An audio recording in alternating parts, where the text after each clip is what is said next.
I'm Nancy Kowalik, South Jersey's Main Street real estate agent, and we are doing our series on what makes South Jersey special, right? Today we're at Coda Rossa, which is out here in the Franklinville area. I'm sitting here with John, who's the winemaker. So going right to the horse's mouth here in terms of learning about this winery and what makes it special. I mean, obviously the views, the vistas. It is magnificent here. You've got, as in tradition, you've got the roses at the end of the vines, right? So tell us a little bit about what kind of grapes you're growing here.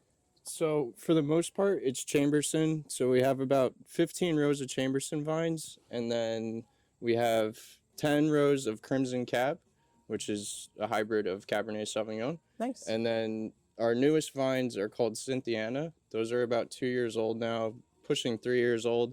So they have probably another year and a half before we're actually going to be able to harvest those grapes. Nice. But as far as anything else, that's pretty much all we have here right now. Okay. We do source other grapes from other New Jersey wineries. Yep. And then we also have an extensive California wine list in the winery. Nice. So we also source a lot of our grapes from California as well. So I'm a Jersey girl, but California wines are good. So I'm just going to say that too, right? Obviously, California wines. And it kind of gives people a different experience here. Yeah. So we're not just offering New Jersey wines. We also have some premium California grapes coming in, and we make some excellent California wines. That is good to know. Yes. I like that. Yes. So I might have to try that later. So right now, John, you told me that, you've been a winemaker. You've kind of grown into this position here, and you came in because the owners brought you into this area recently, right? Yep. So I started making wine about a year and a half ago. The owners originally hired me as tasting room manager, and then they decided that they also needed a winemaker. So they kind of pulled my hand in both directions. Yeah. So I started making wine at their other facility. That's kind of where I learned how to make it. And then I just went from there. So we did my first crush, press, fermentation process last year with all the grapes from Coda Rossa. And then obviously some of the grapes that we got from California as well. Nice. How many people are involved in figuring out the flavor of a particular wine? It's myself and one of the other owners. He's considered the master winemaker. Okay.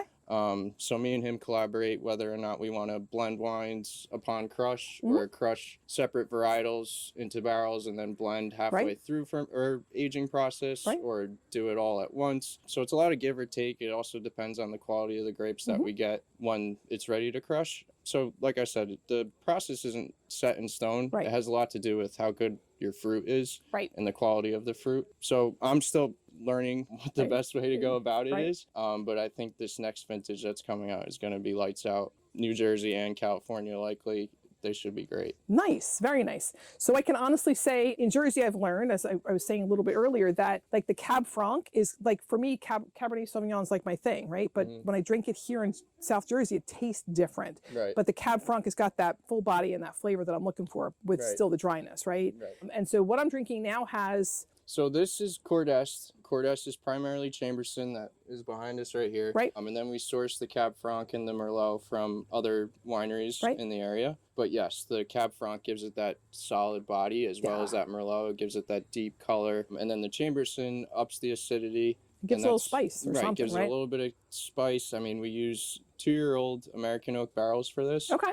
So it does impart a small amount of oak flavoring. And then it ages in that for 6 months, and then we pull it out, put it in stainless steel. This gives us control over how much oak flavoring is actually imparted into the wine. Because you don't want too much.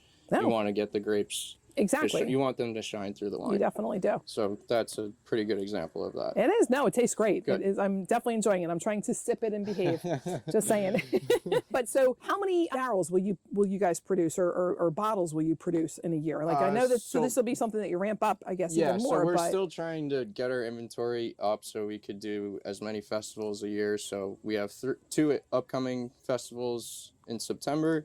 And then we also have our grand reopening end of September 24th. And we're going to try and pack this place in. Nice. Right now we're looking at hopefully close to 100 people. Wow. I'm going to try and double that in the next few weeks. Doing a lot of promotion for that. But right now we're making a barrel of each wine. Okay. So you're looking at 288 bottles of our full menu. So that's 15 different wines. Got it. This next upcoming year, we're getting right into harvest time and winemaking season is upon us. It is. So I want to double that. I want to do 2 barrels of everything just so we have stock of this vintage and then we could put it on the shelf and pull it out as a library wine for the future. Nice. So that's what we're looking towards. So you're looking to do the whole thing. I love that. It's not just, you know, coming in, every winery distillery has like a different story. Some of them are smaller and they approach things differently. Here, because you have a couple of different businesses feeding into this, or kind of, you know, you have more resources, I guess. Yeah, and you have definitely the ability have more to do resources.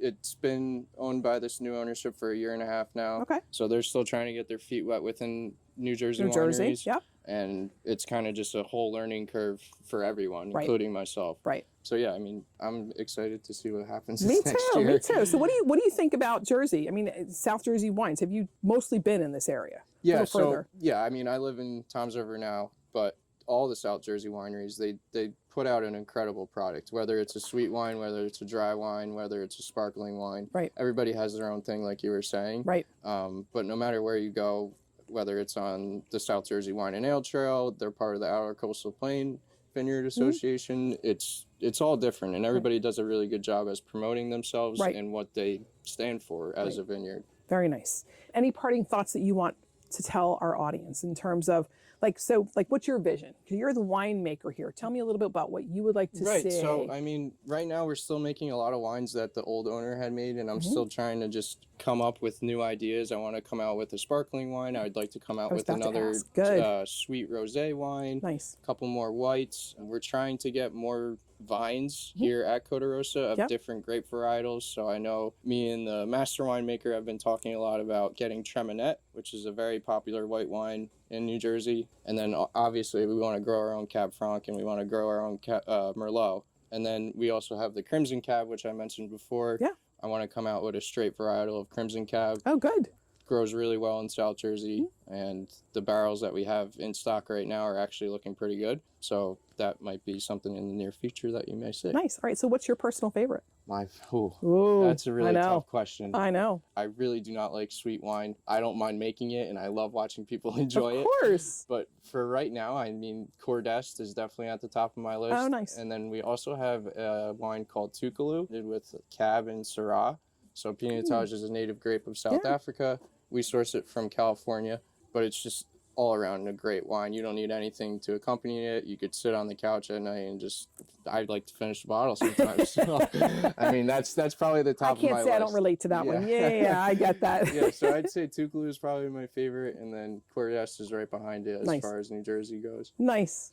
Nice. Well, thank you for taking your time today to give us a little bit of insight from your perspective, because it's rare to get the winemaker's perspective on it. I'm here a lot. That's kind of cool. That's good. Well, so intrepid viewers, if you're here, you might get to see John and ask him some more questions. Everybody has their different geekiness when it comes to wine. Some people really like the taste. Some people want to know the history. I love everything about it because it's so organic and it is different. It's not going to be the same wine year over year. Sometimes that's a disappointment. Other times it's a beautiful thing. So it kind of depends. Hopefully it's a beautiful thing. Exactly. Every time. That's what we hope as winemakers. Exactly. Exactly. I appreciate you coming by today. Oh, it's my pleasure. It was really nice to meet you. Thank you for your enthusiasm and your time in the wine. Thank you. Good stuff. Glad you enjoyed it. Yeah, absolutely. All right. And we're going to talk next to someone else that you're going to find here at the winery. And so we're back with Michael, who is the tasting manager and really the events manager. I walked in the door and he couldn't wait to tell me about some of the events coming up.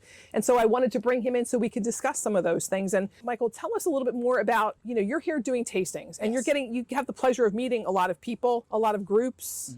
And they're never in a bad mood when they come to a winery, are they? No. So my whole objective with people that come here is I want you to come in, laugh a few times, and of course, just a little happy and shiny. Just happier than you came in, for sure. Right. And one of the things I just introduced to Coda Rossa is the Summer Sangria. So not everyone is a wine drinker, and we have DDs that come, or just friends that are trying new things, like wine virgins. You know, and a good way to introduce that is sangrias. Yes. So the sangrias are totally taking off. Right now we have a peach sangria and a mango sangria. The mango is definitely selling better than mango. Nice. Yeah. Which you will be trying later. And so the guy behind the camera. Twist my arm. Yeah. But so it is fun getting people to just try new things, and we can do it in the bottle or the glass or the pitcher. Right. And it's just a matter of getting people here, sitting down, and just enjoying each other's company. It's a nice place to unplug. I mean, I think, so I've been to a number of breweries, and I will drink a beer on occasion, but it's pretty rare because the heaviness just doesn't work for me. Yeah. And a lot of breweries don't have other options. There's a few that are coming up with some seltzers or some other things. So the fact that you are branching into other things, recognizing that it's not one size fits all for everybody. It's not, no. Yeah. And ironically, we actually have a wine here that we recommend for people who drink IPAs. We have a grape that, a wine called the Sweet Jane that's made with Niagara grapes, which is not a very common grape that's used on the East Coast. Right. The best way to describe it, it's a thin skin, so when it ferments, it's very sweet in the mouth, but when you swallow, it has a very bitter aftertaste, like a pithy grapefruit. So I hate IPAs, but different. It's very similar to the bitterness that you get from an IPA. I got you. Yeah. So someone coming in here, you have an option for We them. have something for everyone. I like that. I like that. It's very smart. It's interesting going place to place and trying to figure out, because I'll get together with my brother or my sister-in-law, my friends, and it's like, this one wants this one wants that. And it's like, okay, gotta make the call. Let's go someplace where it all kind of works. And you just kind of have to take that risk. I think coming here, it's quiet. It is. And we're hoping to change that. But it's not, hear me out, it's not the hustle and bustle. We're a very small venue. Yes. So, well, although the seating is limited, it's enough to accommodate a hefty crowd, Right. So, but it is nice. Like you can hear the bird songs. Maybe the better word is peaceful. It feels peaceful here. And that's a nice thing. It's one of the things I love about South Jersey, because you can find little pockets like this where it's just like, you feel like you've escaped the world. Yeah, and it is.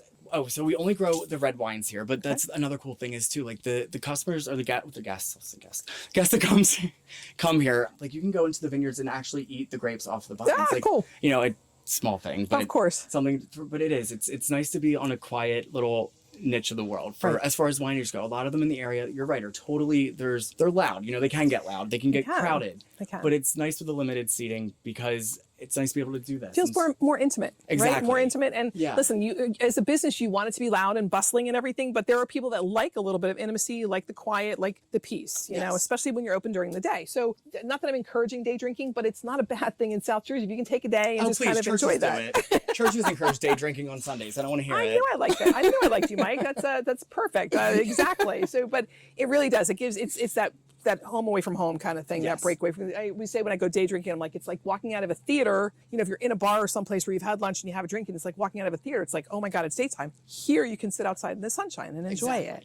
And that's another thing too, because it's a very small staff. We get very close with the customers. That is so important. Like, I feel like the newer customers that are coming, like we've already had return customers and they're saying it feels like a second home. Like, this is my friend Mike. Like it's cool. It's really awesome to have that connection. So I totally agree. That's what we're looking for. That's why I call myself the Main Street real estate agent, because I'm all about that connection. Yeah. And knowing the families, knowing the people behind it, the vision behind it. It's cool. I think it's very cool. It just makes it more special. It's really, really neat to be a part of that too. Yeah. So it's a fun new experience for me as well, and a cool journey to be a part of. It is. Yeah. It is. And I love your enthusiasm for everything you're doing.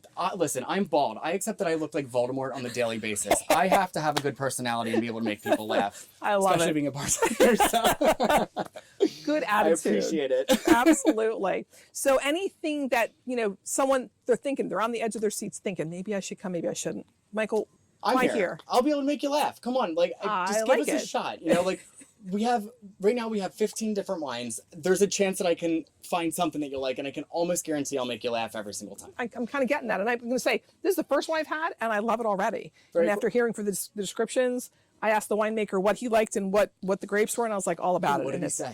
So he said the Cordès, yeah, and then the Trucco, Toukaloo, yeah. So those were his two favorites. So okay, well I like the 1526. Okay. So that's our house blend. So John's our winemaker, and so the 1526, he actually kind of on his own accord went about and found 3 different grapes that he thought would work really well together, made it at his house as like a self project, and then pitched it to the owners. The owners loved it, and they gave him like the green light to go mass produce it, and it's that's awesome. I can't believe he didn't he didn't. He was kind of hiding his light there. Yeah. We are very different people, and I don't fall from that. Like, I'm very extroverted, he's very introverted, so maybe he didn't want to toot his own horn, but I'm going to toot his horn for him. That's 1526 is incredible. And then personally a white wine drinker over reds. Yep. The Bianca is really great. It's a Chardonnay that spends half of its life with oaked chips, and then it goes to stainless steel, so it's very subtly has that like cream profile to it. It's not very in your face. Oh, nice. I really like that. Yeah. Very nice. Yeah. I started out as a Chardonnay drinker. Now I'm really a red fan, but I will always try new whites just because you have to. Yeah, you have to be you open. can't knock them until you try them. That's Amen. I feel that about most things in life, but yeah. I like it. Well, thank you. I like it. Well, I want to say thank you very much for this. So the next thing coming up is Halloween. Yes. And you're masked. Yes, for the masquerade.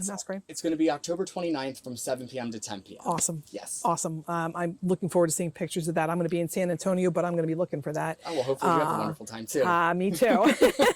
But again, it was a pleasure, really Likewise. a pleasure. And it's spectacular here, so we're going to enjoy some more sunshine, some more camaraderie. Yes. Meantime, I want to say thank you for stopping by. I'm Nancy Kowalik, South Jersey's Main Street real estate agent, here with Mike at Coda Rossa Winery in Franklinville. You want to make this a stop, guys. Thanks for stopping by. Check us out.